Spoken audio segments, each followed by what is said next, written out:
He brought peace to the Middle East. We had the news this week, James, of another peace deal. The fourth or fifth, is it, between Israel now with Morocco has signed a peace deal with Israel. This is extraordinary stuff. Many of us thought we would never see this in our lifetime. Arab state after Arab state. Yep. We've had Bahrain, we've had Sudan, we've had the UAE, we've had Kosovo. And let's just remind ourselves, Rita just mentioned the fact that Biden and Harris want to do a deal with Iran. Let's look at who they put as their climate heads are. This genius, John Kerry, who after we've just had 5 peace deals. Let's remind ourselves of what John Kerry said could never be done. Have a listen.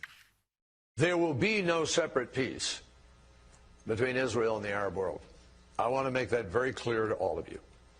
I've heard several prominent politicians in Israel sometimes saying, well, the Arab world's in a different place now. We just have to reach out to them and we can work some things with the Arab world and we'll deal with the Palestinians. No, no, no, and no.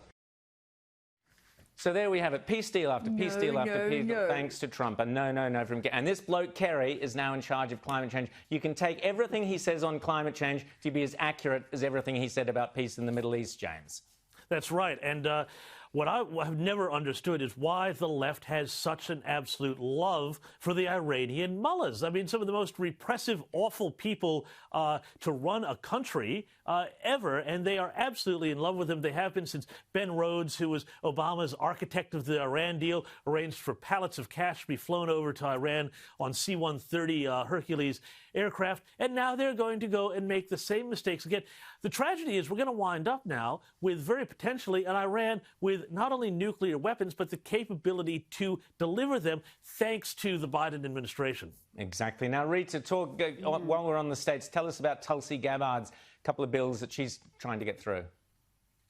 Well, I tell you, she is too good for the Democrats. They could have done well to... Remember, she actually ended Kamala's presidential hopes. Remember, she absolutely tore her to pieces on her record, and Kamala did very badly. But, you know, she's vice president and a heartbeat away from being president. But she's going to she's put forward the Protect Women's Sport Act, which is really important. Again, goes against the narrative being pushed by the Democrats, which is essentially saying that if you are a biological male, then you can't compete in women's sport, even if you identify as female. If you were born a male and you grew up a male and you've got all those advantages that come with being male, stronger, faster, then sorry, you can't then compete against women. And I think that is really important to having a level playing field and protecting women's athletes.